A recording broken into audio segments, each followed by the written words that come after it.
So the idea today is to talk about how developers become managers and how to help them grow as managers. And in this presentation, I'm going to differentiate two cases. The first case, which is the one I'm going to talk about the most today, is the new manager. So someone who was an individual contributor and became a manager. But there's also the case of the external manager that I'm going to talk about at the end of the presentation. So when it comes about becoming a manager, I'm sure you all know that, but I'm going to repeat it again. Manager is not a promotion. It's a new job. It's like moving to product management when you're a developer. So that's something that is very easy to forget, because usually, especially if you don't have a technical track, technical career track in your company, it's very easy to offer management as a promotion to someone who has been a very good individual contributor, who has been with the company for some years now, and we don't really know how to express how this individual is valuable for the company, so we name them manager. Okay, so let's name Alice manager of the team because she's been the one that has been around for the longest. No. So management is actually a different job.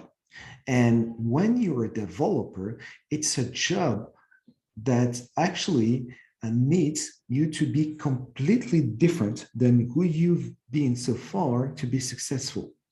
So let me explain.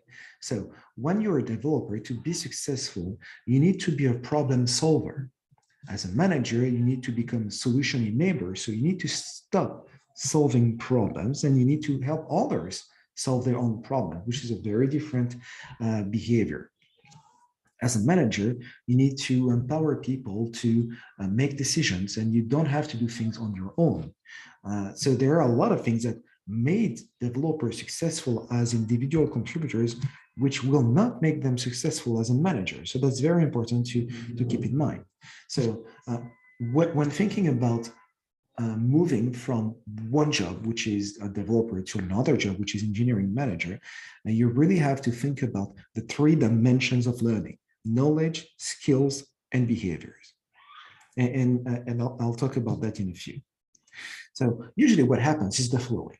So someone becomes a manager, and then their manager says, well, Alice, she's smart and she has been successful in the past, so she just needs some experience. I love that word experience because it actually means nothing. Experience is just another word for unsupervised learning. So typically, people would make mistakes and hopefully learn from these mistakes. They would hang out with managers, hopefully good managers, and will try to pick up some of their good habits and good behaviors. But it's actually highly dependent on the ability of the individual to learn from their own mistakes, to observe other people do things, and to get the best out of it. And actually, that implies that there are some good managers around that have been trained, that have been mentored, etc. That's not usually the case, especially in small organizations where mostly everyone is fresh. So that's why what happens is that when someone becomes a manager, they try to pick up some of the things that they've seen, more or less good habits, and learn on the ground by making a ton of mistakes. And while as an individual contributor, your negative impact when you make a mistake is quite limited. As a manager of a team, your negative impact is actually multiplied by the number of people in your team. So manager making mistakes is actually much more harmful than an individual making mistakes. So no, actually, letting a manager do their own experience by themselves is actually making it too big of a bet on each individual's learning abilities. So actually what would happen is that instead of getting the full knowledge, skills, and behaviors that are needed to be a great manager in your organization, people would end up having half of the knowledge, some of the skills, and not really the behaviors you expect them to have. And what's worse is that if you have multiple new managers, well, you're not going to have a coherent knowledge, skill base, and behaviors across all managers. So Alice will pick up some of the skills, some of the knowledge, some of the behaviors, and then Isabel will have different ones, and then Beatrice would have another set of skills, knowledge, and behavior. And then if you let managers actually make their own experience, that's what's going to happen. And you're not going to have a coherent management practice across all teams. So that's why some teams actually might thrive, while others not necessarily. And since we're all involving in highly complex environments, there's always an external factor to blame. And it's very difficult to say, well, if all the managers had the same training, they picked up the same knowledge and skills and behaviors, we could actually know for sure that the problem is external and not internal in the team. So instead, to make sure that every new manager in an organization ends up with the same skills, the same behaviors, and the same knowledge, is to make them go through a structured management training, or something that you actually do for new hires, an onboarding. And when you think about it, actually the word onboarding works for both new hires and existing team members. I mean, onboarding is not just for new hires. It can also be used when you change jobs. So when someone actually goes from one position to the other, they have to go through some sort of onboarding. And what is this onboarding supposed to be about? Well, knowledge, skills, and behaviors. So if we go into more details about each of these three dimensions of learning. So knowledge is about documentation. So knowledge is information. So it's what I need to know to make a decision, to make an action. So usually knowledge is about handbooks, videos, Slack channels, book clubs. So it's everything that is related to what I don't know. So what I know, I don't know, and what I don't know, I don't know. So that's knowledge. Skills is about know-how. So it's really related to actions. So either I know how to do it or not. So knowledge is about what I know. Skills is about what I can do. And the best ways to pick up new skills is training. And then when it comes about behaviors, behavior is the psychological aspect of it. And I'm going to give you some examples in a few so you can understand more practically what this is all about. Behaviors is really about how I can react to a new situation, how I interact with other team members or people that are outside my team or my department, how I actually act under stress. So these are all behaviors. And the best way to change a behavior, actually, the only way is through coaching. So to give you a more pragmatic example. So take, for example, a new manager.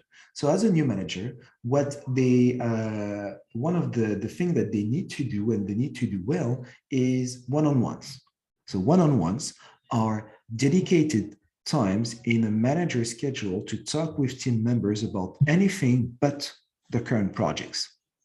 So it's a time for team members to talk about career progression. It's a time to talk about difficulties they have with maybe colleagues or other team members. It's a time for them to rant and complain about whatever they want to complain about. So that's one-on-ones. And one-on-ones are one of the tools that are essential for a manager to succeed. So first of all, when it comes about knowledge, so if you don't know you have to do one-on-ones, then you won't do them. So that's why it's very important to have them written down, somewhere that you have to do one-on-ones and how to do them. So an example would be the GitLab handbook. So GitLab is a tech company, and they have this handbook that is actually publicly available if you want to look at it. And in this handbook, they explain whatever the manager has to do, and many other things, by the way, especially how to do one-on-one. So handbook is an example of a document somewhere where new managers know they have to do one-on-ones. Then when it comes about skills, well, a one-on-one is technical in a way. So you need to know how to ask questions. You need to know what to do when the team member is not sharing much. You need to learn how to listen to what people are saying and not try to immediately jump and solve their problems. Remember, manager is not supposed to solve problems. They're supposed to empower team members to solve problems. So you need to learn how to do one-on-ones, and how to you can do that through mentoring, through manager circles, where you actually share with other new managers the difficulties you've had doing one-on-ones, and through formal training, like the ones I do, or like the one Google does. So Google has a new manager program where where each manager is actually mandated to go through when they have around 45 to 90 days in their job, and they learn all these things. GitLab, by the way, has also a very interesting management training program.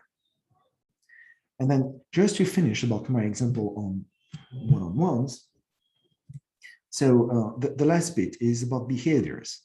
So maybe I don't like having one-on-ones with team members because they make me uncomfortable, because I don't think they're valuable, because it makes me feel that I'm losing time.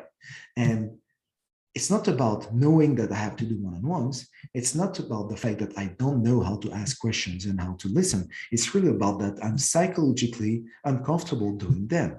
So how can I help a manager become comfortable doing one-on-ones and understand the value through coaching? And coaching is the act of helping someone go from point A to point B in terms of behavior. So how to help someone change behavior, and who's supposed to do this coaching. So obviously you have external coaches, but usually the managers are actually the first coaches in your company. So the new manager's manager is supposed to be the one coaching this team member to become more comfortable doing one-on-ones, in my example. Lastly, so there's the external manager, the one that I told you that in the beginning that I was going to talk about in the end. So usually when it comes about external managers, so I hear a lot of companies talk about external managers as messiah. Oh, I can't wait for this new manager to come and structure the team for me. And obviously, it's actually a false hope, and it can be very dangerous for the future of that company. Let me explain you why. So when an external manager comes, they come with their experience. And again, remember, I told you that experience, it doesn't mean anything. It's really unsupervised learning. So what they come with are knowledge from other organizations, not yours, skills they learn in other organizations, hopefully the good ones, and probably you have vetted them during the interview process, and then behaviors that actually might not be in accordance with your company's values. So what happens is that when you think that this external manager is going to come with 100% of knowledge, skills, and behavior, they'll come with zero knowledge because they don't have the knowledge and the background of your company. Hopefully, they come with the right skills, but then they come with behaviors that are not necessarily the ones you expect in team members in your company.